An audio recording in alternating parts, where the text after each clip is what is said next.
ಪತ್ರಕರ್ತೆ ನಾಜಿಯಾ ಕೌಸರ್ಗೆ ಡಾಕ್ಟರೇಟ್ ಪದವಿ. ಪತ್ರಕರ್ತೆ ನಾಜಿಯಾ ಕೌಸರ್ ಅವರು ಮಂಡಿಸಿದ ವಕ್ಫ್ ಬೋರ್ಡ್ ಕಾರ್ಯಕ್ರಮಗಳ ಪರಿಣಾಮಕಾರಿ ಅನುಷ್ಠಾನದಲ್ಲಿ ಸಾರ್ವಜನಿಕರ ಸಂಪರ್ಕದ ಪಾತ್ರ ಎಂಬ ಪ್ರಬಂಧಕ್ಕೆ ಬೆಂಗಳೂರು ವಿಶ್ವವಿದ್ಯಾಲಯ ಡಾಕ್ಟರೇಟ್ ಪದವಿ ನೀಡಿ ಗೌರವಿಸಿದೆ. ಬೆಂಗಳೂರು ವಿಶ್ವವಿದ್ಯಾಲಯದ ಜ್ಞಾನಜ್ಯೋತಿ ಸಭಾಂಗಣದಲ್ಲಿ ನಡೆದ ವಿವಿ ಘಟಿಕೋತ್ಸವದಲ್ಲಿ ಉನ್ನತ ಶಿಕ್ಷಣ ಸಚಿವ ಡಾಕ್ಟರ್ ಎಂಸಿ ಸುಧಾಕರ್ ಅವರು ಡಾಕ್ಟರೇಟ್ ಪದವಿ ಪ್ರಮಾಣ ಪತ್ರ ಪ್ರದಾನ ಮಾಡಿದರು.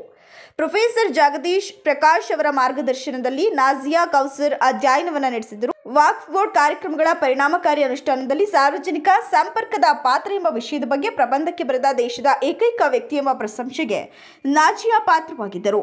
ಪ್ರಸಕ್ತ ಸಂದರ್ಭದಲ್ಲಿ ಈ ಪ್ರಬಂಧ ವಕ್ಫ್ ಬೋರ್ಡ್ನಲ್ಲಿ ಭಾರೀ ಬದಲಾವಣೆಗೆ ಪ್ರಮುಖ ಪಾತ್ರ ವಹಿಸಲಿದೆ ಎನ್ನಲಾಗ್ತಿದೆ. ನಾಜಿಯಾ ಕೌಸರ್ ಅವರಿಗೆ ನಮ್ಮ ಹಾಸನ್ ಟಿವಿ ಬಳಗ ಅಭಿನಂದಿಸುತ್ತದೆ. ಇನ್ನೂ ಉತ್ತಮ ಸಾಧನೆ ಮಾಡಲಿ, ನಾಡಿಗೆ ಇನ್ನಷ್ಟು ಕೊಡುಗೆ ನೀಡಲಿ ಅಂತ ಶುಭ ಹಾರೈಸುತ್ತದೆ.